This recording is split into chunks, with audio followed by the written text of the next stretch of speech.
Order. Welcome to meeting number 30 of the House of Commons Standing Committee on Justice and Human Rights, pursuant to Standing Order 1082 and the motion adopted on May 6th.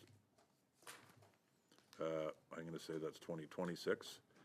My notes say 2006. The committee is meeting to study the mandate and priorities of the Minister of Justice and Attorney General of Canada, and in its second hour, pursuant to the order of reference of February 26, 2026, the committee will study the 2026-2027 main estimates of the department. Today's meeting is taking place in a hybrid format pursuant to the standing orders. Members are attending in person in the room and remotely using the Zoom application. I can confirm that sound tests have been done successfully. I'd like to make a few comments for the benefit of witnesses and members. Please wait until I recognize you by name before speaking. For those participating by video conference, click on the microphone icon to activate your mic, and please mute yourself when you are not speaking. For those on Zoom, at the bottom of your screen, you can select the appropriate channel for interpretation, either floor, English, or French. For those in the room, you can use your earpiece and select the desired channel. A reminder that all comments should be addressed through the chair. For members in the room, if you wish to speak, please raise your hand. For members on Zoom, please use the raised hand function. The clerk and I will manage the speaking order as best we can, and we appreciate your patience and understanding in this regard. Appearing today is the Honourable Sean Fraser, Minister of Justice and Attorney General of Canada. Welcome, Minister, and thank you for being here. With the Minister today, we have from the Department of Justice, Mary-Josée Hogue, Deputy Minister and Deputy Attorney General. Welcome. Bill Kroll, Chief Financial Officer and Assistant Deputy Minister, Management Sector. Welcome, sir. Owen Ripley, Senior Assistant Deputy Minister, Policy Sector. And Christina Van Loon, Director General, Programs Branch. Thank you all for being here today. I appreciate taking the time. I will now turn the floor over to the Minister for opening comments. Minister, you have up to 10 minutes. Okay, merci tout le monde. C'est un plaisir d'être. Thank you, everyone. It's a pleasure to be here today to discuss my department's priorities in the Justice file. Before starting, it's essential to understand that the Department of Justice encompasses many functions, but public safety is the most important priority for the government. A significant number of the bills that have come before Parliament since the time of the last federal election have focused on public safety. This is not just a series of bills being put forward in isolation, but instead part of a broader strategy focused on making Canadian communities safer places to call home. The strategy rests on three essential pillars. The first is to strengthen Canada's criminal laws. This includes, from a legislative point of view, a number of bills that will be no stranger to members of this committee. Bill C-9, the Combating Hate Act, Bill C-14, the Bail and Sentencing Reform Act, and Bill C-16, the Protecting Victims Act. These three bills represent some of the most significant Canadian reforms to criminal law in generations, and my sense is that they're going to have a positive impact. But we know that strengthening Canada's criminal laws is essential but insufficient if we're going to expect long-term improvement when it comes to public safety outcomes. The second pillar of the strategy to help ensure that those laws have an impact on the ground is to support those on the front line of public safety in this country. That means police, certainly, but it also means community organizations, those who are working in communities with people that are serving victims, that are investigating crimes, and others who will be working on public safety in our communities. The federal government, as part of this effort, is going to be increasing our resources to the RCMP, including enough to hire 1,000 new RCMP officers, 1,000 new CBSA officials to strengthen our borders, but we're also introducing new tools to make it easier for law enforcement on the front lines to do their jobs, including through lawful access, which I know has been debated at length in the House of Commons. The third pillar, though, in my mind, is the most important if we expect to see long-term improvements to violent crime in this country and to an enhanced level of public safety. And that's to make upstream investments that are aimed at prevention in the long term. This will demand that we make significant investments in areas such as affordable and supportive housing, that we will embrace mental health and addictions as part of a strategy to build healthier people, and of course that we invest in at-risk youth to deter people from going down the path of a criminal lifestyle as early on in life as possible. In addition to these acutely focused policy areas, we should not lose sight of the fact that building healthier communities and stronger communities will result in safer communities.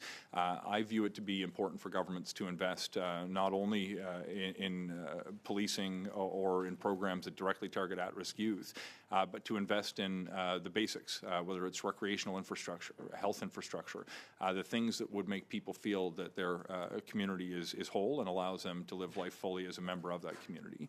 La stratégie d'avancer la sécurité publique. The public safety strategy has 3 pillars. First of all, reinforce criminal law. Second, support people who protect our communities.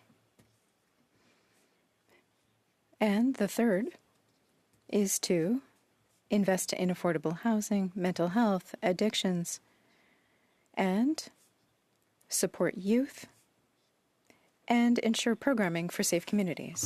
View, because you could claim victory when you achieve royal assent on a piece of legislation.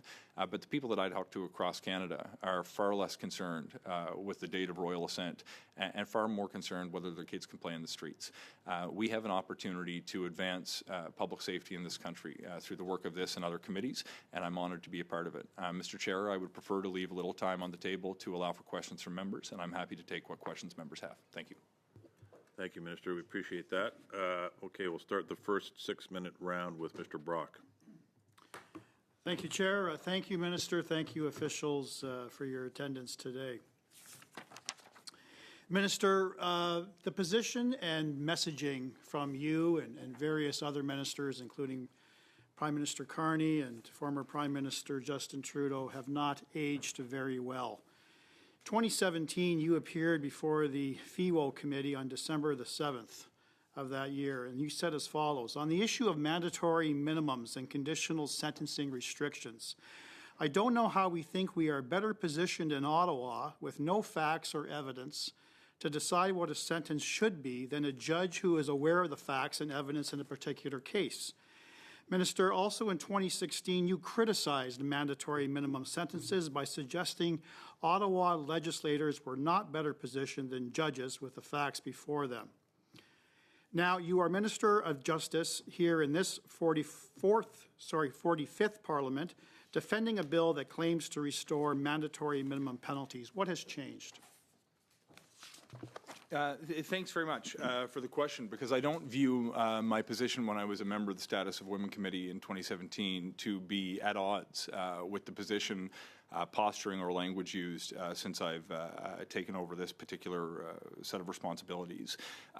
The point that I was making in those comments now, you'll forgive me, my memory being nearly a decade ago, but I think the point holds. If you try to make a rule that applies in every single circumstance, without regard for extraordinary cases that may arise that are beyond the contemplation of people who advance legislation with the best of intentions, you come up short when those unique cases actually do emerge.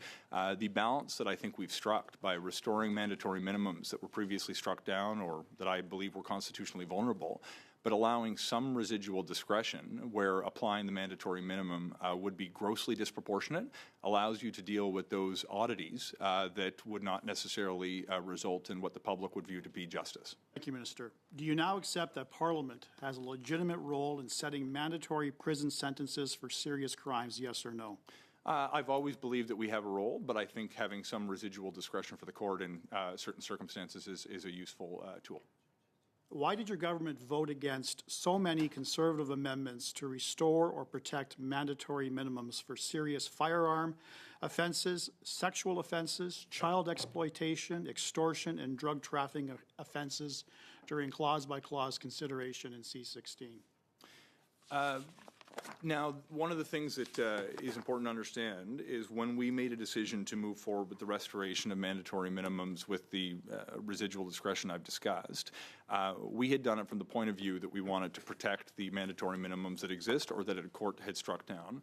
We did not undertake a policy exercise to analyze each of the mandatory minimums that existed at one point in time in Canada's history, but that Parliament had made a decision to repeal.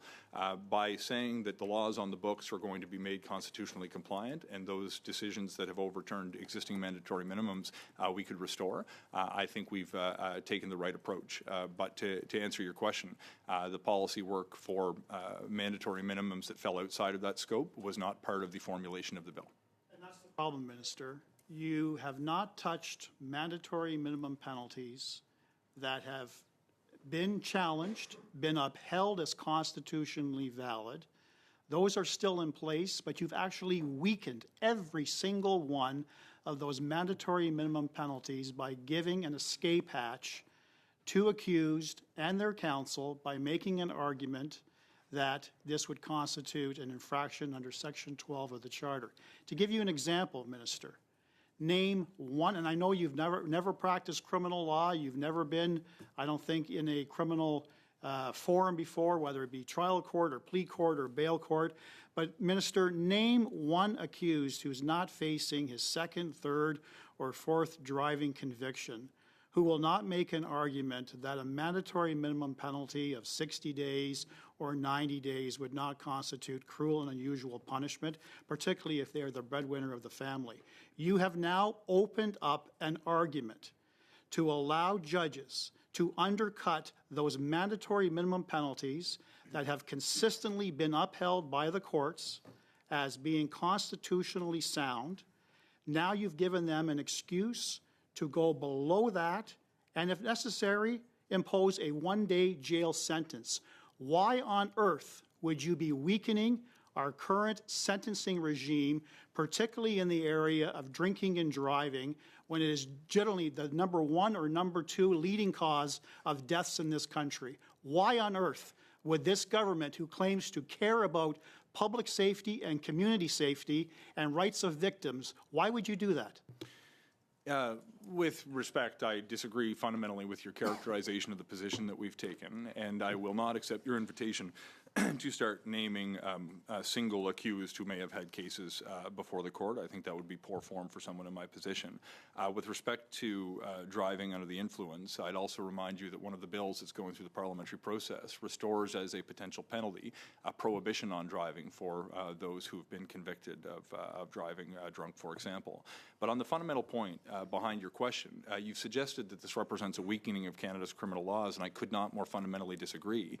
What you've neglected to mention during your questioning was the constitutional vulnerability of many provisions that were in the code that now will be protected with the residual discretion that we put in place that members of your party, the Bloc, and Liberals have all supported in the past. I know during a previous session, Mr. Babber in particular, raised concern around the use of reasonable hypotheticals by the court. What we've actually done is taken that out of the equation to a large degree by saying you now have to look at the specific facts of an individual case to determine whether the penalty would be grossly disproportionate and constitute cruel and unusual punishment under the Canadian Charter of Rights and Freedoms. I believe this represents a strengthening of the code, a restoration of mandatory minimums, and a protection of the constitutional validity of those which remain in place today. Thank you, Minister. Thank you, Mr. Brock. Ms. Gladue, over to you for 6 minutes. Thank you, Chair, and thank you, Minister. Good morning. Thanks for being here today. In your first year as Minister of Justice, you've consistently spoken about the importance of taking a balanced and comprehensive approach to public safety. You described the three-pillar strategy that involves stronger criminal laws, investments in frontline enforcement, and upstream supports that address the root causes of crime. Could you elaborate on that approach to the committee and how your government's work over the last year reflects those priorities? Certainly, and I think the starting point in this analysis is maybe getting past preconceived notions that certain people in Canada may have about political actors who belong to one party or another. The reality is, I think parliamentarians from every partisan persuasion understand that if a person poses a public safety threat and commits a crime, that they should face penalties, and incarceration may be an appropriate penalty if it's required to maintain public safety in this country. It sounds obvious when you say it out loud, but I think sometimes we have to say that. And as a Liberal, if there is a violent person that's going to threaten my neighbours, I'm comfortable with them being incarcerated. But I also know that changing the criminal law in and of itself is not sufficient to, in the long term, have permanent market improvements when it comes to public safety. And if we're not trying to advance a strategy to achieve those long-term public safety outcomes, then we're doing it wrong. So strengthening the criminal law is part of it, and making sure that law enforcement has the tools they need to investigate those laws, to work with prosecution to bring them to trial, including not only by having the resources they need, which will engage concerns around provincial responsibilities as well, but also that they have the legislative tools that they need. But at the end of the day, you have to take a citizen-centered and community-centered approach and realize that we know from extensive academic study, people who live with mental health and addictions are at increased risk of interfacing with the police. People who do not have a place to sleep are at an increased risk of engaging with public safety officials. People who grow up in low-income neighborhoods and low-income families are disproportionately represented when it comes to the criminal justice system. There's obviously a significant racialization to the population of those who interface with the system as well. And you realize that there's a very long-standing, deep set of layers of social issues that intersect with the public safety issues that we're discussing. And if you don't try to tackle those social issues, we're going to be repeating this conversation 10 or 20 years from now when various governments repeal or put in place new laws. We need to make sure that in Canada, people have the ability to live safely in their communities, and that means making those upstream investments at the same time we support those on the front line. It doesn't sound like magic to me. It sounds rather obvious. Let's have tough laws to make sure that dangerous people aren't in their community, but good supports that prevent people from becoming dangerous in the first place. We can do all of these things at once. It's just going to take a consistent effort over a significant period of time. Thank you. Minister, provinces, municipalities, police leaders, and frontline workers have all welcomed action on repeat violent offending. How does Bill C-14 respond to the concerns Canadians have been raising in their communities? So, look, it does a number of things. I heard from the moment I was appointed to this position, primarily from law enforcement, but from ordinary Canadians and communities in every part of the country, that we needed to do more when it comes to public safety, and specifically when it comes to bail and sentencing. Look, people are, in my view, more than willing to give an honest person a second chance.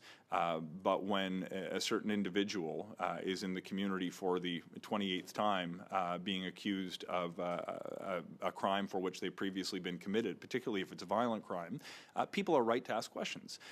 We have advanced Bill C-14, the Bail and Sentencing Reform Act, which represents the most significant strengthening of the bail system in particular in many, many years, to ensure that for certain violent repeat offenders or those tied to criminal organizations, there is a reverse onus put in place, that there can be aggravating factors on sentencing, that we ensure that the court, when looking at the principle of restraint, doesn't use that as a get-out-of-jail-free card, but instead insists that they can protect public safety before a person will be released after being charged with certain, in any offense that would require them to conduct that analysis. The measures included in that bill alone, in excess of 80 new reforms to the bail and sentencing system, are going to significantly strengthen the system and has a unique focus on violent repeat offenders who have the potential to make their communities more dangerous. Will C-14 help address the increased extortion and intimidation that we're seeing across the country? Yeah, very, very specifically. Look, maybe first in general terms, when you look at some of the measures, including the clarification around the principle of restraint that I've just discussed, it would impact a wide range of offenses, including but not limited to extortion, and then very specifically, there's measures included in the bill that are tied to violent extortion, and the underlying theme through the bill that touches on organized crime will implicitly capture significant extortion because of the enormous representation of criminal organizations that are tied to extortion-related offenses. So in my view, this will be one of the tools that will help improve dealing with extortion, but I would remiss if I didn't highlight Bill C-22 in particular around lawful access. When I talk to law enforcement officials who have experience working with and preventing extortion, making sure that they have the tools to investigate and prosecute crime that often is cross-border, fast-moving, and digital in nature is one of the best things that we can do to help crack down on extortion in this country, in addition to having harsher penalties and a bail system that is more reflective of the standard Canadians would expect. Thank you, Ms. Sadu. Thank you, Minister. Mr. Fortin, over to you for 6 minutes. Merci, Monsieur le Président. Thank you, Mr. Chair. Minister, hello. Welcome to the Justice Committee. I see that you have with you the skills necessary to deliver on your mandate, including a colleague who was formerly a member of the Quebec Bar Association, Mr. Hogue, whom I also welcome to the committee. Minister, among your priorities for the weeks and months to come, there's a subject that is of particular concern to us, which is the Clarity Act. I'm sure you've noted over the last several weeks various statements that seem rather contradictory. Your parliamentary secretary confirmed that 50% plus one is a percentage that leads to a clear result in the case of a referendum. And your opinion seemed to be not the same. Reporters talked about a reframing. In your opinion, within the context of a referendum, whether it be in Alberta, Quebec, or elsewhere, is 50% plus one a clear majority? Juste avant de commencer. Before starting, in my opinion, it's not a good idea for me to speculate on the potential for a referendum. On the issue of a referendum in Quebec, it's possible, but it's not certain. I'm an Anglophone who comes from Nova Scotia. It's not a good idea for me to put forward any ideas about a referendum in Quebec, in my opinion.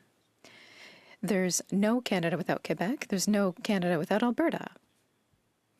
But it's not up to me to speculate on what may happen with a referendum in Quebec. Je vous remercie. Je dirais que c'est de la musique. Thank you. I would say that's music to my ears, Minister. That it's not up to the federal government or to you, as Minister of Justice, to decide what is a clear majority or not. In our opinion, with the Bloc Québécois, that is a matter that has to be decided by the affected legislature, whether it be Quebec or another province. I understand that the Minister of Justice has no opinion currently on what constitutes a clear majority in the case of a possible referendum, regardless of where it is held in Canada. Did I understand you correctly? Juste pour clarifier, Just to clarify, in English, we would not formulate a legal opinion in isolation of a given set of facts. As the world changes, as new issues emerge, and we're required to engage in certain conversations, we would do so. Obviously, the Clarity Act exists. There is a role in that conversation for Parliament. We are the federal government. We would follow federal laws. But it's essential that we don't foment this conversation. I think it's uniquely unhelpful for someone in my position to be suggesting what would happen during a referendum that may not happen in Quebec's instance at all, or to speculate what legal analysis may result on facts that have not yet been determined, given the nature of questions and debates playing out elsewhere. So from my perspective, we would form a legal analysis with the full benefit of facts which have not yet emerged in either case. Mais il y a quand même eu, je pense que vous devez le reconnaître. you must recognize that there have been statements by your parliamentary secretary, from the Premier, and from you over the last weeks. You'll understand this is a subject that is very much in the news. The Clarity Act includes the issue of the clarity of the question itself, which might seem a little strange, but there's that aspect, the clarity of the question asked during a referendum and clarity regarding the result. I understand that you can't talk about, or rather give an opinion on the clarity of the result. However, on the result, it's my understanding that 50% plus one is a clear result in an election. If a party has 50% of seats in the House of Commons plus one, they become a majority. Is that your opinion as well? I think it's important, again, as facts have not yet revealed themselves, for me to be speculating on what the legal opinion would be on a result of a referendum that has Non, not mais je yet taken m'excuse, place. Monsieur le ministre, je ne veux pas être impoli en vous interrompant, mais I'm sorry, Minister, I don't want to be impolite and interrupt you, but I set the referendum aside for the moment. I've got a few seconds left. For Parliament, for the House of Commons, 50% of the seats plus one is a clear majority. Do you agree with that? When you're calculating a majority of the seats in the House of Commons, yes. And I think the terms of the Clarity Act are specific in oui, how they are je framed, however. comprends qu'il y a des... Mais je veux juste m'assurer... I understand, but I just want to make sure that I have a reasonable comparison. You agree that 50% plus one of seats gives the party in power the right or the opportunity to decide on just about everything in Parliament? But you have some hesitation as to whether provincial assemblies benefit from the same standard when it comes to clarity. Well, it's only that things can be very heavily fact-dependent. A clear majority of the population in a given jurisdiction, obviously, is how the Clarity Act considers things, which is different than a majority of members of Parliament, which are a finite number when you count all of them as well. So I'm only suggesting that absent very real-world facts, I think it would not only be inappropriate, but particularly unhelpful for me, again, an Anglophone from Nova Scotia, inserting myself into debates that are playing out in local jurisdictions where people know their communities best. But if I may, because I don't know if I'll have the chance, Mr. Chair, to finish this elsewhere, in particular, Canada would not be the same without either of Quebec or Alberta. For my part, I've spent 5 years living in the province of Alberta. It was good to me, to my family, to my neighbors still today. We are better together, and we should all be working ferociously towards a united Canada at every opportunity in my mind. Thank you, Monsieur le Minister. ministre. Thank you, Mr. Fortin. All right, we'll move into the second round, beginning with Mr. Baber for 5 minutes, starting now. Attorney General, the Department of Justice looks at every government bill for charter compliance. Bill C-22 orders various companies to hold on to all Canadians' metadata for up to a year. Names, IP addresses, geolocations, phone numbers, all of it, held on behalf of the government and without a search warrant. Your department's charter statement is almost silent on this issue. How does that not amount to arbitrary search and seizure, contrary to Section 8 of the Charter? Well, I have a different view. When I look at the function of the bill, obviously the portions included in Part 2, to which I assume you're referring, exists so that Part 1 may function. When you look at what can actually be requested under Part 1, you first have the connection between a particular number, an IP address, phone number to a service, and secondarily the subscriber information. To me, having this information available is akin to what used to be published in the phone book, and allowing cops to access a modern version of that tool that helps them bust crime is a good idea. Where a Canadian hung out in the last year, where they've attended in last year, would not be available in the phone book. You talked to me about the mechanics of the bill, but you failed to address my question, which is how is that holding of the metadata without a search warrant, without an offense have been committed, but in the event that an offense has been committed, how is that not a breach of arbitrary seizure under the Charter? Well, I don't view this to be the seizure of information by the government. We It's have held the because of opportunity. government request. It's the government that's ordering the private sector to hold it. It doesn't matter whether the government's holding it or if it's the private sector that's holding it for you. They're an agent of the government. But it would be subject to the charter as always, in which case your right to a reasonable expectation of privacy is protected, subject, of course, to reasonable limits outlined in Section 1. So from my perspective, so long as the use and collection of that information is compliant with the charter, I would have not share your concern the same way you've described them. I'm saying that it's not compliant with the charter, and sounds to me like you're already moving in the direction of Section 1, trying to rely on reasonability. I believe that I've made out a prima facie case that it violates the charter. I want to talk about the definition of electronic service provider and who may be bound by those ministerial orders. It's anyone who provides electronic service to Canadians in Canada. And electronic service in Part 2 involves the creation, transmission, reception, or making available of information by electronic or other means. That means that anyone that sends email, that means that anyone that has a website may be caught in that definition of an electronic service provider. Did you intend that the local bakery shop may be caught as an electronic service provider, or is that a drafting error? In my view, it's neither. I don't believe the local bakery shop would be scoped in given the definition. In fact, we went through a significant exercise in revisions along these lines by really limiting the definition of electronic service provider. Someone who sends an email to me is not an electronic service provider, but an internet service provider or a cell phone company, for example, would be. I know that officials say that, but that's not what the definition says.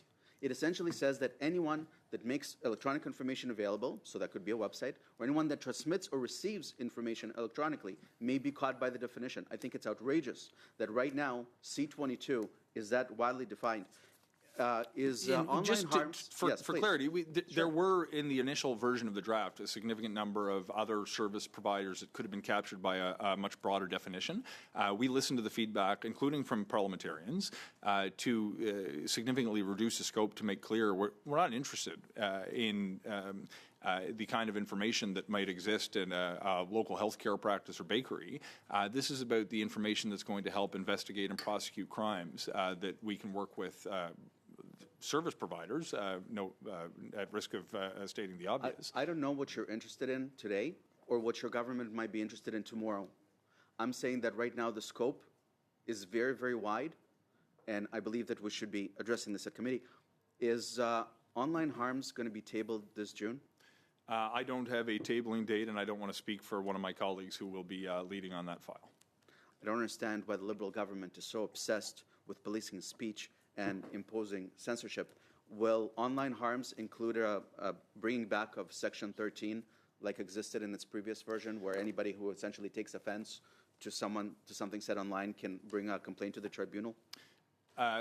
Well, I disagree with your characterization of that piece. You should not expect, though, a simple copy and paste job of the previous legislation. I think there's an independent opportunity for the minister responsible to look at the work and to advance protections that that they think are going to help make the online environment Canada a safer place for everyone. But I won't prejudge what measures will be included in that legislation. That's something I'll be engaged with, but I'll let my colleague to have the space to do their work. Thank you, Mr. Barber. Thank you, Minister. Ms. Dillon, over to you for 5 minutes. Thank you, Mr. Chair, and thank you, Minister, for being here today. Throughout the debate on Bill C-14, we've talked about balancing stronger public safety measures with charter rights and judicial independence at the same time. Can you speak to us a little bit about why maintaining that balance is important? Thank you. Yeah, well, let's be specific about it. When we were first looking at the bill and balancing some of these rights, we didn't include or weren't planning on including from the outset some of the measures that impacted mandatory minimums. But in the middle of this bill's formulation, the Senville decision from the Supreme Court of Canada landed in the public conversation. Obviously, it drew significant attention to the issue of mandatory minimums, and we saw yet another one be struck down. And what we've seen over the course of Canada's history is that governments have different persuasion will periodically seek to advance a political priority, and courts will say that's outside the authorities that citizens have given unto you, government, and therefore we are going to remove that law from the books effectively. If you don't engage in the exercise in making sure that you respect Canadians' constitutionally protected rights, you end up with a bunch of laws that exist on paper but have no impact in communities. And if we can't breathe life into the laws that exist on the books, into the communities where people live, then those laws are not worth the paper on which they are written. We need to ensure that we insist on the protection of Canadians' rights, and to the extent if a court determines that we fall outside the bounds of what's applicable, we have the opportunity to appeal. But at the end of the day, when it comes to interpreting Canada's laws, we will respect decisions taken particularly by the Supreme Court of Canada. So in my view, the good news is that public safety and the protection of rights are not mutually exclusive. When Canadians know that they will have an opportunity to have their rights respected, when you combine that with adequate policing resources and criminal laws that will help to advance public safety, you can create a country and a society where people can live freely and live safely. And I think that is what we should all aim to promote. And speaking about public safety, the bill includes transit workers and frontline workers. Why was it important to include this? Yeah, look, there's certain people in our communities who put themselves at risk providing an essential service. You mentioned transit workers. Obviously, first responders are an obvious choice to include.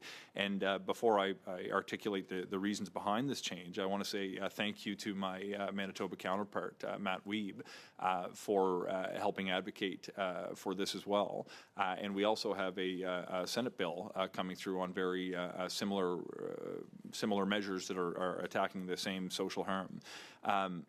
Think about what it means to expect a person to go to their job where they are harassed and assaulted routinely, and we would have an expectation that they're going to be at their very best delivering public safety outcomes. I want to say thank you to every police officer, every first responder in our community, the paramedics, the firefighters who are facing ungodly working conditions. And if we can offer additional protection that may cause a person to think twice before assaulting a first responder in the line of duty, I think it's incumbent upon us to take that opportunity to make their lives a little bit easier and in turn make Canada a little bit safer. The purpose of these bills is to modernize the criminal justice system framework. This is why we're here. This is why you're doing this. And for a long time, survivors have felt unable to navigate the justice system. How would Canada be able to help assist them move closer to the goals of being able to navigate the system and feel safe in it? Yeah, that's a big question and will be difficult to squeeze into just a few moments. There's so many angles to help promote faith in the justice system, but since you mentioned survivors, I'll talk about those who have been the victim of crime and who wish to seek justice. There is no one thing you can do that will improve the system for everyone, but there are lots of things you can do that will have an impact.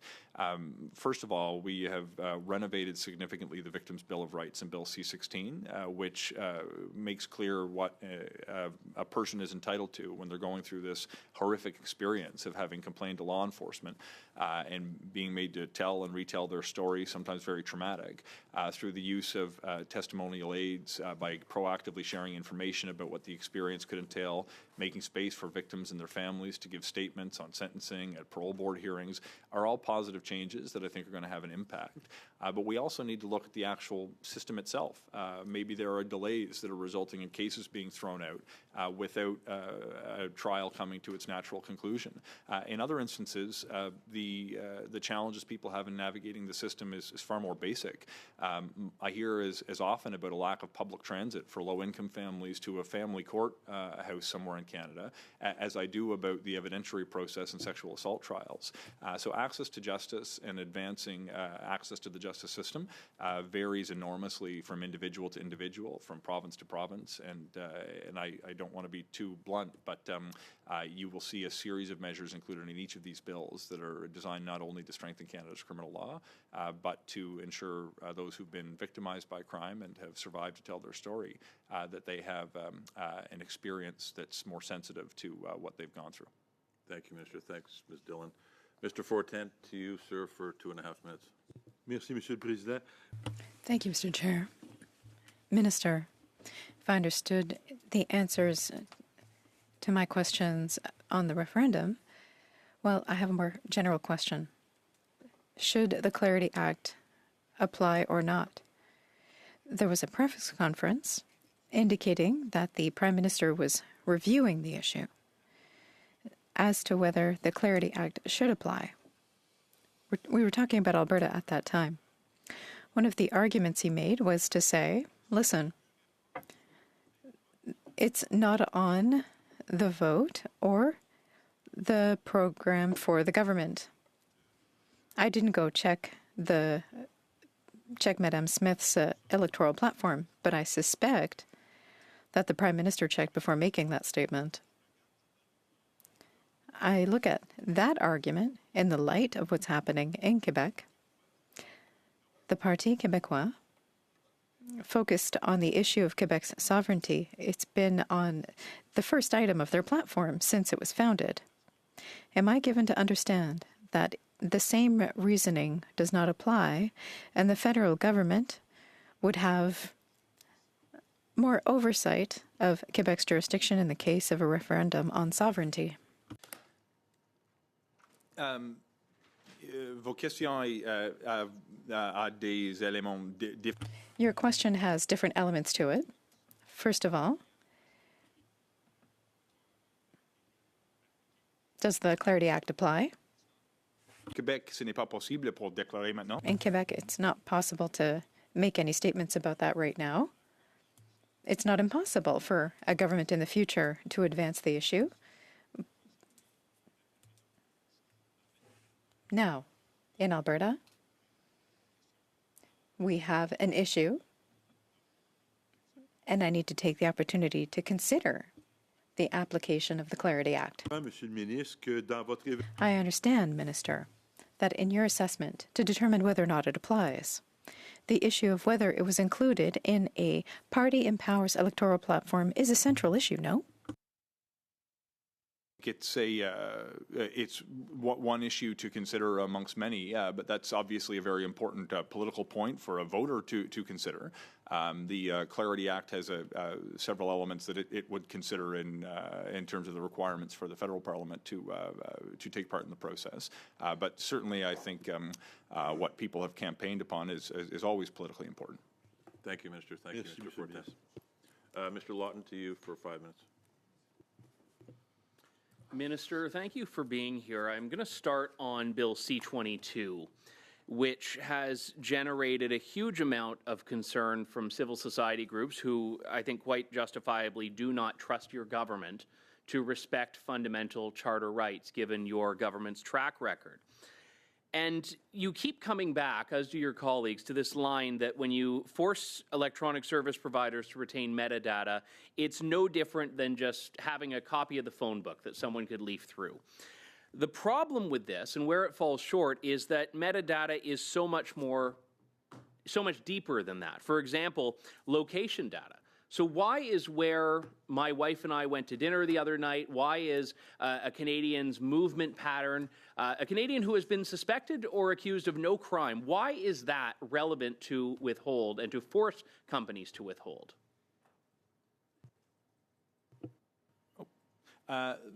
First, maybe I should have given this disclaimer at the beginning of some of my answers. I'm engaged with and aware of the bill. My colleague, Minister Ananda Sangri, particularly on the part that you've mentioned, is leading on this, and I'll leave it to him to offer specifics. Could you urge him to accept our invitation to a beer before this committee? He so far has not come. I think you put it on the record. He'll be aware.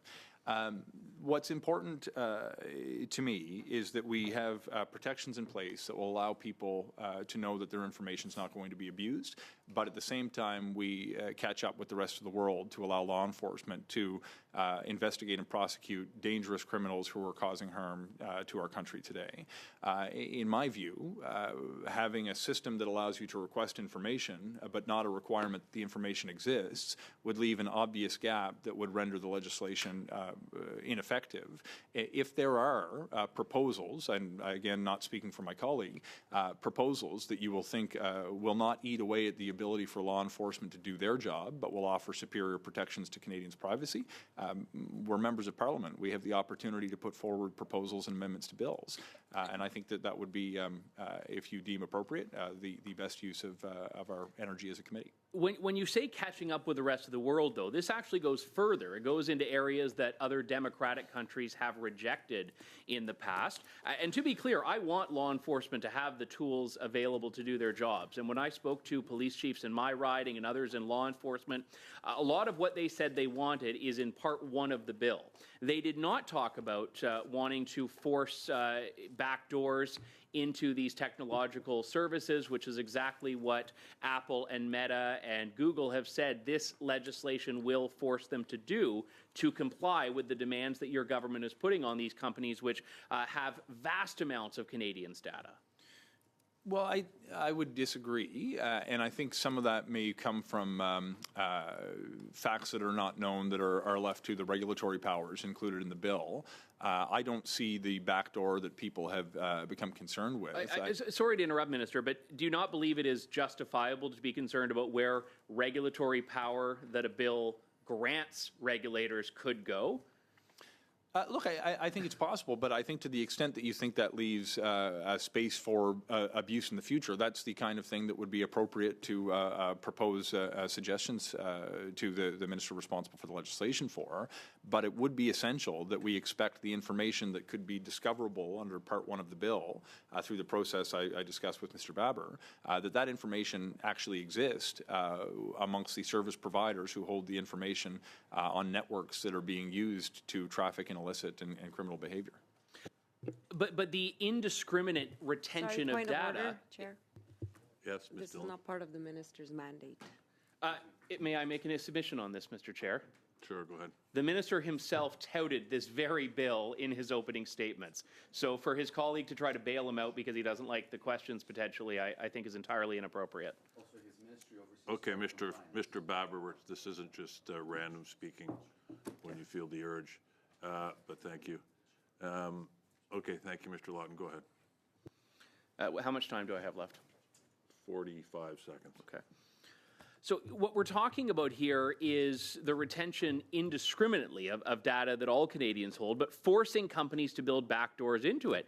And can you guarantee that encryption will be protected? Encrypted communications will be protected? Minister Ananda Sangri has discussed in public, the bill is not designed to give access to encrypted materials. It's designed to provide the information about who is, rather which account is using a network, and the subscriber information, again, with the authority of a court, that could be disclosed as part of an ongoing criminal investigation. I hadn't shared your concern, but conversations are obviously ongoing between parliamentarians and private sector entities who've raised similar issues. I would encourage you and others to continue that conversation with the Public Safety Minister. Thank you, Mr. Lawton. Thank you, Minister. Ms. Bagan, over to you for 5 minutes. Chair. Good morning, colleagues. Great to be part of Justice Committee and my first time joining. Thank you very much, Minister, for being here. One of the things I hear in my community is increasing concern about deepfakes and specifically deepfake sexual imagery, online exploitation. In fact, I've heard from constituents who speak about online violence. I know you spoke a little bit about Bill 16 already. How is Bill 16 helping modernize Canada's laws to address these evolving harms? Thank you very much. And just before I begin, let me, on the record for the first time, congratulate you on joining the House of Commons. It's a remarkable achievement, and we're thrilled to have you as a colleague in the House. Bill C-16, well, maybe before I deal with the specific legislation, The world evolves, and as the world evolves, crime evolves as well. Increasingly, you are seeing new tools deployed to commit criminal acts or morally culpable acts that our criminal law has not yet caught up to. The example you mentioned around AI deepfakes presents perhaps the most obvious example in the Canadian legal landscape.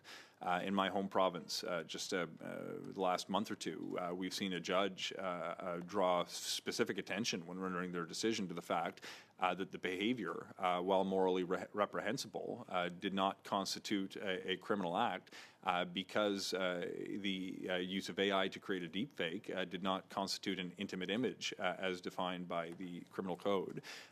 When you see very clear injustice playing out in terms of a person's likeness being used to create an image without their consent in an intimate scenario, obviously it demands action. Bill C-16 fills this gap. And it does so by scoping in intimate images that would otherwise be considered illicit for the purpose of the criminal code, but for the use of artificial intelligence. There are other examples in the bill as well. The modernization of criminal harassment is a good example, where we increasingly see harassment being carried out with electronic devices, the ability to track a person's using GPS built into their phones, for example, among other things, along with a shift to the nature of the standard that's actually deployed to ensure it can be more easily prosecuted. But I think we should be mindful that life in Canada, crime in Canada is not static. As the world changes, so too we must change, otherwise we'll be left behind. Thank you very much. I think this is welcome news to a lot of folks, especially because online violence has increased as well, and like you spoke about, evolving different types of violence. Minister, many survivors and advocacy organizations have called for and welcomed the trauma-informed approach reflected in Bill 16 as well, C-16. Could you speak about the legislation, how it would improve, and supports for and protections for victims specifically? Certainly. So supports and protections are part of it, but the rules and outcomes are important as well. So when I think about some of the supports and protections that we want to put in place, the changes that we're making to the Victims' Bill of Rights are one of the first things that comes to mind. Making sure that a person understands that if they need a testimonial aid to participate in the trial, they should be entitled to one. Making sure a person proactively receives information about what to expect in the process, and knowing that there is a space for their voice through victims' impact statements, through statements that they or their family can make at parole hearings, through other information they should be receiving throughout the course of the trial. We can make the process better supported and often informed by those with experience dealing with cases involving trauma. Separate from that, we should recognize that there are rules in place. You drew attention to one that was insufficient to deal with a very traumatic experience that we need to change so we can catch up to the modern understanding of what can be a trauma-related experience. I should take this opportunity as well to mention that of all the many different crimes that exist in the world, sexual crimes hold a particular status when it comes to the trauma that it impacts on a victim when their bodily integrity has been violated. By ensuring that we move forward not just with by refining sexual crimes in Canada, but also addressing challenges related to delays that have been leading to the routine throwing out of far too many cases, nearly 10,000 that were reported publicly. We know that we can deliver a better sense of justice. It's just never felt like justice to me to talk to someone who's been through a sexual assault, to have them say that they never got their conclusion in court, and in some instances are forced to live in the same community as the assailant. That doesn't feel like justice, and we can improve upon that. Thank you, Ms. Begum. That's the end of your time.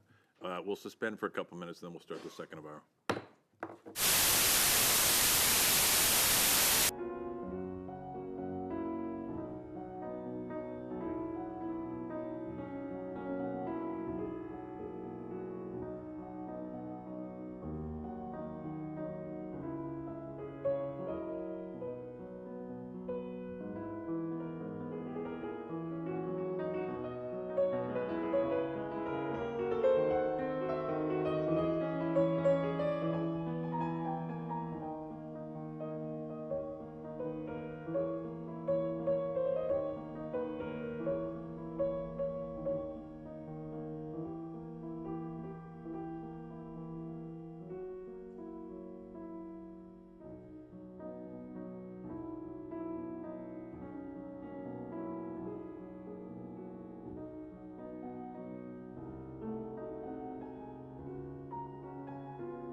back to order, please.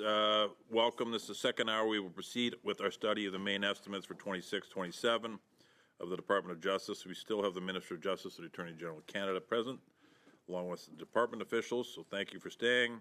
We will have an opening statement from the Minister, if he wishes, followed by questions from the members of the committee. We need to reserve a few minutes at the end to vote on the 12 items under the Department of Justice, so remember that we have 12 items to vote on in the end. So, Minister, I don't know if you have further opening remarks, or should we just jump right into questions, but I will. I know Mr. Lawton is very excited to hear me talk about the details of the mains for 10 minutes. No, Mr. Chair, I'm fine. We can go right back to questions. I was prepared to give you extra time, actually. So, yeah, okay. In that case. Okay, so we'll jump right into questions then. So we will start with Mr. Baber for 6 minutes. Attorney General, your government and yourself talk often about the need to combat anti-Semitism. I represent one of the most Jewish ridings in the country. Since the passage of Bill C-9 in the House of Commons, there's been at least 5 shootings at Toronto synagogues. You see, shootings at a place of worship is already illegal, but unfortunately we don't have a absence of law problem. We have a law enforcement problem. Would you agree with me that when the Prime Minister falsely alludes that Israel is committing genocide on the campaign trail, that he fuels hatred against Canada's Jews? I don't think it's appropriate to suggest any one political actor is responsible for anti-Semitism or is fomenting anti-Semitism in this country, and I would forcefully disagree. The Prime Minister, amongst any Canadians, would be on a list of those seeking to do so. My own view is that it is a complex but very important social issue. Everyone, regardless of which God you pray to, deserves to have the opportunity to practice their faith freely in this country. So no is the answer to your question, but without dismissing the extraordinary importance of anti-Semitism and the need to do more, both in terms of advancing new laws and increasing the ability of law enforcement to do the work that they've been tasked with for years. Minister, we don't need Bill C-9 to agree that incitement to violence is criminal conduct. The word intifada literally translates as violent revolt. It's not peaceful resistance. So when someone chants for intifada in North York or yells there's only one solution, intifada revolution, and in other words incites violence, should that not be an arrestable offense? The details of any given set of facts are going to be important when you're making a legal analysis, but I think it's also important that we leave it to law enforcement and prosecutors to be able, in those acute instances, to be able to investigate and to prosecute. I don't think it's helpful for a sitting politician, the Attorney General in particular, to be suggesting what outcome may flow from a given set of facts on the ground. Attorney General, we engage in the application of facts in law and engage in these questions every day of the week, and that's what's happening in my riding in North Toronto. And so I'd like to take exception to what you're saying. The chant for intifada has been deemed criminal in the United Kingdom, in Germany, and in many Gulf states.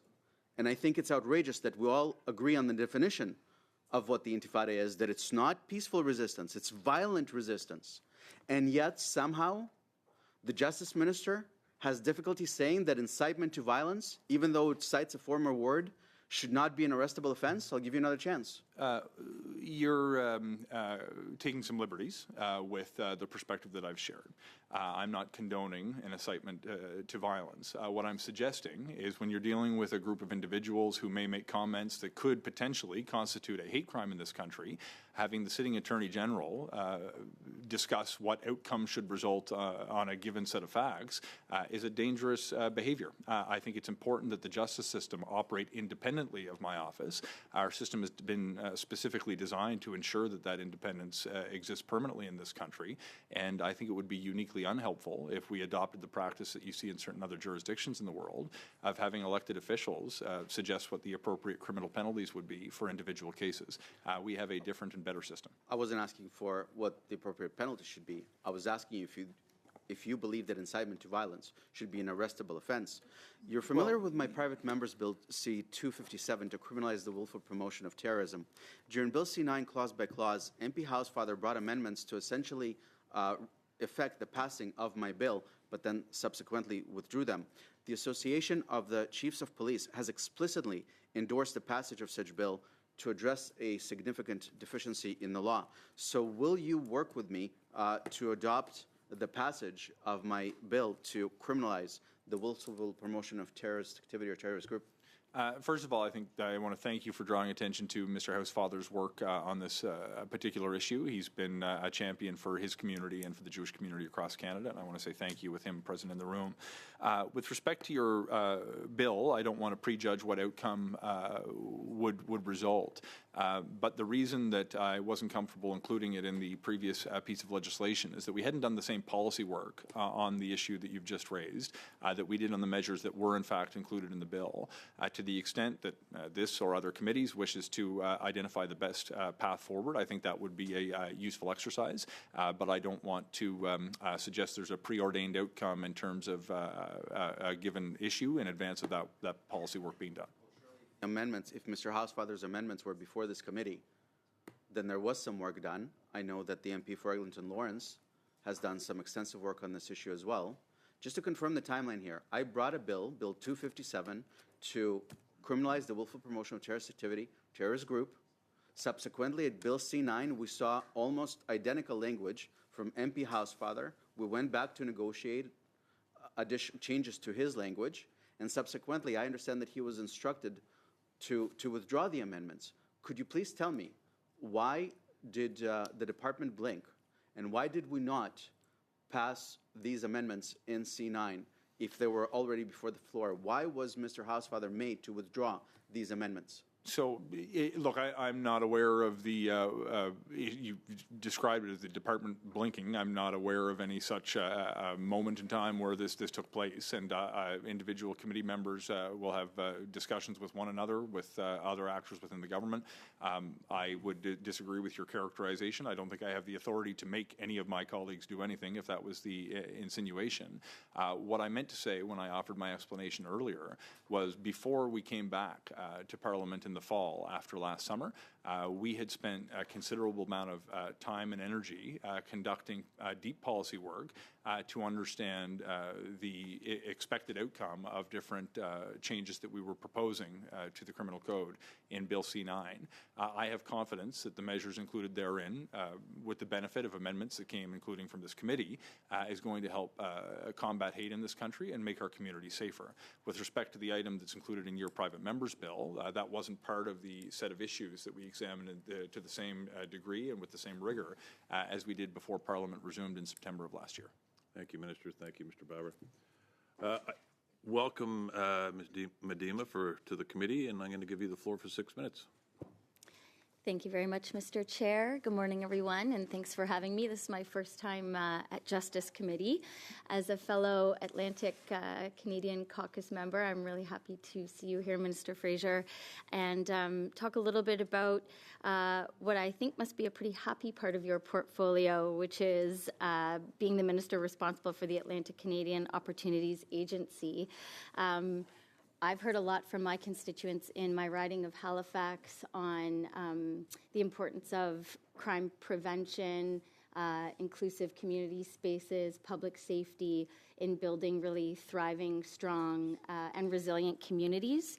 And I know you're soon going to be responsible for managing some of the funding delivered from the direct delivery stream of the Build Communities Strong Fund, which I'm really excited about. I think it's going to really help our local organizations and partners across this country in building strong communities.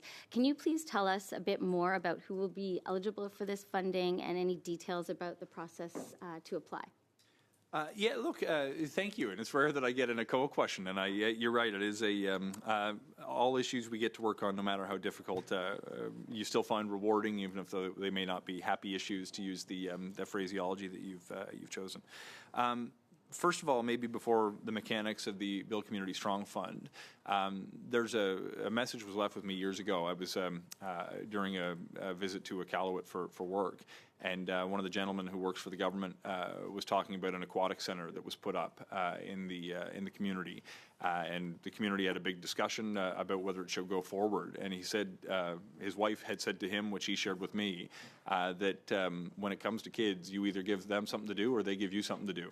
And when you actually make investments that improve the quality of life in your community, that allow people people to participate fully, engage with their neighbors, and deploy their energy to something that's useful or even healthy, you end up seeing that communities become safer places. I've talked to police chiefs have told me that when you actually have facilities in the communities, you create a culture where people are out in their streets enjoying their community. That's not just a symptom of a safe community, it's a cause of a safe community, because people who would target a particular residential neighborhood, who see kids out playing in the streets and parents watching over them, tend not to go to those neighborhoods. To answer your specific question at the end of your intervention, we expect very soon that we'll have an opportunity to roll out a particular component of the Build Community Strong Fund, which is focused on smaller community infrastructure. We've had different iterations of this during my time as a Member of Parliament, including Canada 150 and subsequently the Canada Community Revitalization Fund, and it can help with larger scale pieces of infrastructure in communities that are for community halls, recreational facilities, cultural facilities, but it also helps with those accessibility upgrades with a new ramp or accessible washroom at the local hall. What I find is common amongst the projects that we've supported is they offer a space for the entire community to congregate, to enjoy new services, and to get to know their neighbors and participate in some shared activity. This is one of my favorite programs across government, and to be able to administer it on behalf of Atlantic Canadians is something I'm very much looking forward to. Thank you very much. I also am excited about the launch of the Atlantic Economic Panel through ACOA that you've taken on since becoming the responsible minister. And I think it's great to go from supporting local organizations all the way to, like, what's the strategy for Atlantic Canada? How do we capitalize on the opportunities we have in front of us on defense and trade and transport, et cetera? So can you talk to us a little bit about the vision you had behind creating this initiative? Certainly. So for those committee members not aware, we've launched a panel of private sector leaders from Atlantic Canada to identify the greatest economic growth opportunities that will help improve productivity in our region, which historically lags behind. The three maritime provinces find themselves respectively at 58, 59, and 60 in terms of productivity per capita amongst states or provinces in North America.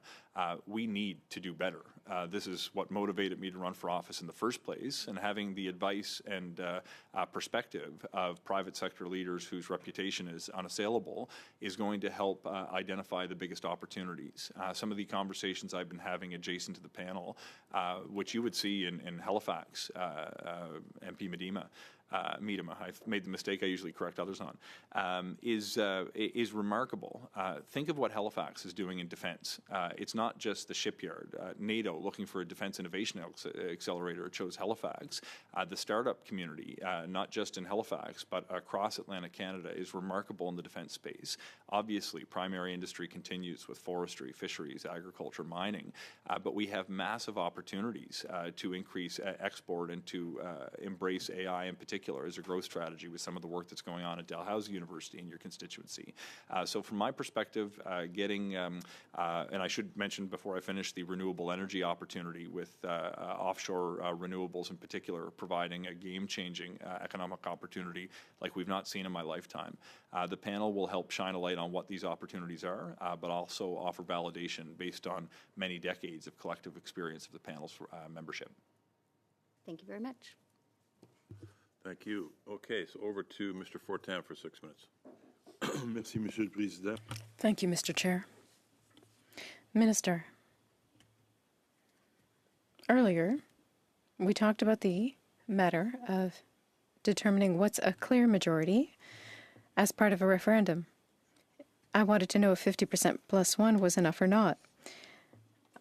I understood from your answers that you think it's a bit premature to answer that question, especially in the case of Quebec. However, there's one point I want to insist on. In Quebec, there's Bill 89, or rather 99, which says that 50% plus one is a clear majority within the context of a referendum, specifically a referendum on sovereignty. At the federal level, there's the Clarity Act. And that issue is to be determined. There has to be a clear majority, but it does not specify what a clear majority is. Quebec says a clear majority is 50% plus one. Ottawa says clear majority, but doesn't define what it is. Between the two, we have various statements, including the ones I mentioned earlier, like from your parliamentary secretary, you, and the Prime Minister. This is my question. What should take precedence, in your opinion? Beyond determining whether it's 50% plus 1, plus 2, plus 20, plus 100, or whatever, what has to take precedence? Quebec's law, which defines what a clear majority is in the case of a referendum for Quebec, or federal legislation? Merci, Monsieur Fortin. Thank you, Mr. Fortin. In my opinion, it's not the time to declare which law is the most important.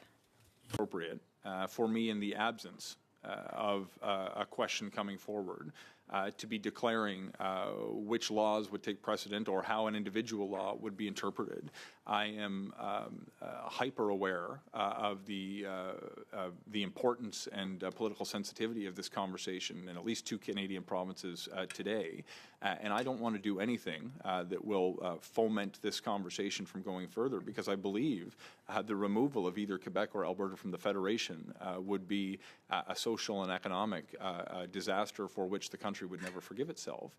My only interest here, and I wish to deploy every ounce of energy I have, is to making sure we build a federation that works for Quebecers, works for Albertans, works for every Canadian in this country. And every ounce of energy I dedicate to another item that is adjacent to this issue is an energy that is misplaced in my view. Merci, Monsieur le Ministre. Je comprends ça. Et...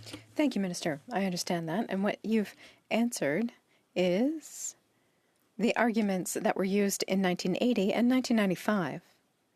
I don't need a crystal ball to tell me that during the next referendum, it will be the case again, that Federalists will tell Quebecers that Quebec's sovereignty is a financial disaster. In 1980, they said we would lose our retirement pensions and so on. Those arguments will be debated as part of a referendum campaign, obviously. My question today is, before embarking on a campaign for a referendum, it's important to understand the rules of the game. What I'm asking is, this isn't hypothetical. There's a law in Quebec that defines a clear majority. At the federal level, it's not defined. What should take precedence? Should Quebec's legislation be respected or not by the federal government? J'ai posé essentiellement la même question. I raised the same question without a real question. I think it's a bad idea for me to project the conclusion. I know there's legislation in Quebec. I'm sorry to interrupt you, Minister, but you know that I have very little time left. I think I have just over a minute. I want to know if the federal government intends to respect Quebec's legislation or not. Une autre fois, Monsieur Fortin.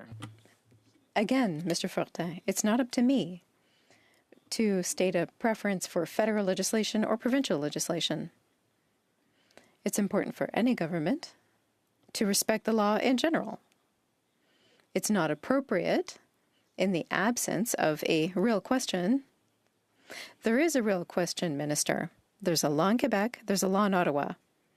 Both can be interpreted without contradicting each other if the federal government says we want clarity, we want a clear majority, and we will accept that the clear majority as defined by Quebec is sufficient. If you tell me that, I'll have an answer to my question. It's a clear question. It's not a hypothetical. What is your answer? Non, je ne suis pas en accord. I don't agree. That we don't start engaging on an interpretation of varying laws that may never come to pass. Non, I think mais it c'est could be votre loi, damaging to the Monsieur le Ministre. conversation. C'est la loi du gouvernement fédéral. It's your law. It's the federal government's law. about a clear majority. It's up to you to interpret it. So how do you interpret that law? What does a clear majority mean? Do you recognize provincials' rights? And I think at this stage, it's actively damaging to have an Anglophone from Nova Scotia projecting upon a discussion that is playing out in different provinces.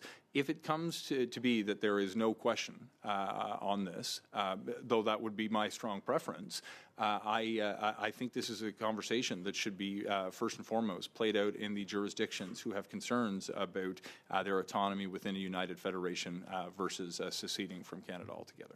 Thank you, Mr. Merci, Fortin. Monsieur le Ministre. Mr. Lawton, over to you for 5 minutes. Minister, when you laid out your government's approach to justice, you established what you said were 3 pillars. The second of those, I agree in principle with what you're trying to, or what you say you're trying to do here, which is supporting those on the front lines. We have had before this very committee law enforcement officers representing police associations, representing police departments, representing the Canadian Association of Chiefs of Police.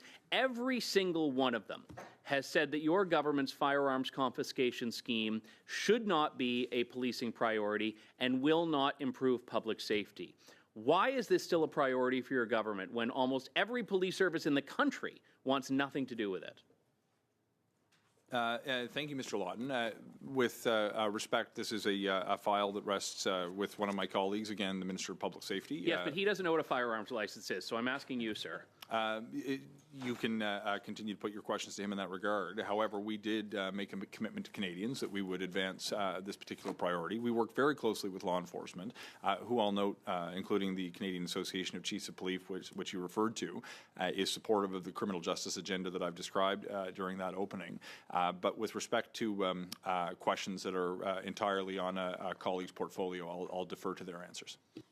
But you are the Minister of Justice and the Attorney General of Canada. You are here talking about your priorities. You are here talking about the main estimates. This is something your government is spending, I believe, $750 million at a minimum on. And police services Point of in order, Mr. Lawton, there's been a point of order. Yes, Chair, the minister has been clear that this is not his file. It's Minister Anna Sangri's. I think we should move on. Thank you, Ms. Gladue. It is pretty clear, Mr. Lawton, that we're a little bit off the beaten track here, so maybe get back focused on the matters at hand, if you don't mind. Okay. Thank you. I appreciate that, Mr. Chair, and I appreciate my colleague Ms. Gladue's interventions on criminal justice in the past. For example, on Bill C-14, one of the points that Ms. Gladue has raised is that it does not remove the principle of the least restrictive punishment at the earliest possible opportunity. She says it is the reason this bill is not going to fix crime. Mr. Lawton, there's been a point of order. Thank you, Chair. I believe that the witnesses are over here and not any of our colleagues on this side, so if we can please direct questions to the witnesses, that would be really helpful. Thank you. I was looking at the minister and directing him a question. Thank you, Ms. Khalid. Do you agree with your Liberal colleague, Ms. Gladue, that Bill C-14 is not going to fix crime? I think it's going to have a significant and positive impact, and I will, since you've referred to one of my colleagues, share with the committee that I think she's been doing her job precisely the right way. She may be new to our caucus, but she's a longtime friend. Upon joining our caucus, she asked for time to sit down, which I would have given to her regardless of which party she was affiliated with, to discuss some concerns that she had. She raised her understanding of the principle of restraint with me. One of the things that I'll share with you, which reflects the perspective I shared with her, is that the principle of restraint exists independent of legislation that had put it into place. And if it were simply repealed, it would still exist and be enforced largely as is. We thought there was a better approach to specifically clarify how it should be applied and to make absolutely clear if a court is not satisfied it can manage the public safety imperative, the second ground, so to speak, for bail hearings, then the person should not be released. This is a better and stronger approach, in my view, than would be repealing the principle of restraint from the code altogether, given its continued existence in the common law. I had the pleasure last week of spending some time in Sarnia, Lambton, Bikeshwanong, and I actually spoke to a couple of firearms owners there who I think will actually be incredibly frustrated that their member of parliament just tried to defend the gun confiscation by blocking you from having to answer questions about this important criminal justice issue. Mr. Lawton, there's been a point of order. Mr. Housefather. Yeah, Mr. Chairman, I have to say that this is, first of all, the line of questioning relates to a jurisdiction that is public safety, not justice. Number two, this is a constant effort to harass Ms. Gladue, and I find it really unfortunate that this is happening at this committee. Mr. Lawton, we have had this discussion in the past in many different contexts about showing respect for our colleagues regardless of the circumstances. I would just ask you to continue to bear that in mind and continue to keep the questions. And other colleagues, this is not a free-for-all discussion. So if others would only speak when they have the floor, please, I would be grateful, as would others. But Mr. Lawton, we are speaking about the estimates too, so let's bear that in mind as well. I didn't realize that quoting members disrespected them, Chair. I appreciate that nudge in a different direction here. To C-16, Minister, you have put in this bill a safety valve that allows judges to basically decide on their own if they believe a mandatory minimum sentence is going to be cruel and unusual punishment. I delved into this with some of the officials from your department during clause-by-clause review, and I want to get your clarification on this. Could a judge use an offender, a convicted offender's immigration status, as justification to waive a mandatory minimum penalty if that penalty would jeopardize their status as a non-Canadian? Not in ordinary circumstances. There would only be the ability to use the residual discretion where the result would be grossly disproportionate to the point where I think a common person would understand that that's not an appropriate result. So you said not in ordinary circumstances, but your design on the so-called safety valve is that it is an extraordinary circumstance. So is it legitimate in your view? Not specific to the circumstances you've identified, though. So you do not believe it would be legitimate to use someone's immigration status to formulate a view of a mandatory minimum being cruel and unusual? You would have to result in a grossly disproportionate outcome, and we've left that discretion to be determined. But is deportation a grossly disproportionate? That's all your time I was allowing the minister Well, to answer that oftentimes deportation for serious crimes is the appropriate, not a grossly disproportionate result. And I think it's important that regardless of immigration status, if a dangerous person commits serious crimes, particularly violent crimes, then they face the full suite of consequences. Thank you. Ms. Collett? Thank you very much, Chair, and thank you, Minister and officials, for being here today. Minister, I appreciate your three-pillar strategy focused on stronger criminal laws, investment in frontline enforcement, and upstream supports in addressing the prevention challenges. Can you help us, and Canadians especially, understand where delays in courts fit in within these priorities that you've outlined within these pillars, and also the jurisdiction of the federal government? What can the federal government do, and what is the responsibility of the provincial government? Look, thank you very much. So the first part of your question, it in theory could blend in between the first and third pillars. One, strengthening Canada's criminal laws, which primarily is where this particular set of reforms would fall.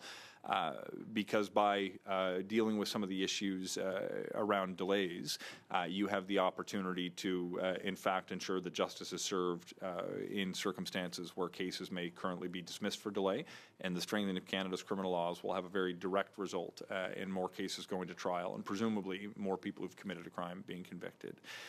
You're very right to point out that there are multiple cooks in the kitchen in this conversation. Obviously, for our part, we appoint Superior Court judges as a federal government. However, the administration of justice continues to fall to the provincial level of government. That means the actual resources made available to churn through cases in provincial court hearings, where the vast majority of bail cases, for example, take place, was going to remain a responsibility of the province. The administration of the actual system more broadly, with the exception of the appointment of judges, will typically fall to them, with some perhaps obvious exceptions. That said, there is a role for the federal government. It's not just appointing judges. There are certain processes that we can control and certain outcomes that we can help influence. For example, insisting that there are additional consequences that courts ought to consider besides a stay of proceedings is a federal rule that we can change that will have an impact. We're also streamlining the evidentiary process, particularly when it comes to sexual assault trials, that will make it far more expeditious to bring a case to trial. So you're not only not seeing the negative outcome when time expires, but less often will you see time expire as a result. Keep in mind that this consequences of cases being thrown out is a fairly new phenomenon as a result of a decision in the Jordan case a number of years ago, I think 2018 if memory serves. However, the problem of delays in the justice system are long-standing. Delays do not benefit the accused, the victim, or society at all. We need to both address the underlying cause of delays by working with our provincial counterparts and cleaning up areas of federal jurisdiction, but also by addressing the consequences of cases that do in fact drag on longer than anyone would hope. Thank you, and I appreciate that. And I think it really comes down to access to our justice system and equality of access for everybody. So, when we fund portions of the justice system and the administration of justice, providing legal aid, for example, in my community, Mississauga Legal Services provides that support to individuals that are seeking access to justice. When we have the Court Challenges program that the federal government supports to make sure that Canadians are able to go to court when they feel that their constitutional rights are challenged. How important do you think that is in building the accountability and then the perception of justice being delivered as well? Look, there's a sense amongst many within the general public that fighting in court is the sport of kings. If you can't afford to be represented, you feel like you don't have a place there. Justice must be for everyone in our society, and it should not matter that you are rich or poor when you seek justice through the system. Making sure that we are able to provide supports to ensure that more people have a just outcome is essential, without obviating the need for provincial governments to do their part and making good on their areas of responsibility. You mentioned legal aid, obviously primarily provincially contributed to with federal supports in certain areas. That's something that we can do concretely that's going to help particularly the most vulnerable low-income families ensure that they have access to counsel. Self-representation is generally a bad thing across the system, and we have an opportunity in certain cases to help reduce the proliferation of self-represented litigants. You mentioned the Court Challenges program. Understanding that the government is not only subjected to law, but willing to put supports available for organizations that would challenge it is a unique and important idea that, in my view, improves not only the quality of laws that we have, but the ability of citizens to participate in democracy on issues of systemic importance. There will be other items where we don't usurp provincial jurisdiction, but we work with provinces to fund programs that will deliver a positive systemic outcome. I'm thinking about work we're doing now to better collect data on bail, for example, by collaborating with provincial governments. There are roles for us to play, but we need to make sure that we work with willing partners as part of a collaborative approach with provinces who all want to solve these problems, in my experience as well, regardless of region, regardless of partisan affiliation. Thank you, Minister. Thank you, Ms. Keller. That's all your time. I notice the bells are now ringing, which means I need unanimous consent if we are to continue. Do I have? From the Conservatives. No. No? Okay, no unanimous consent. Chair. Okay, Mr. Brock. Chair. All right, meeting adjourned. Disgusting. Wow.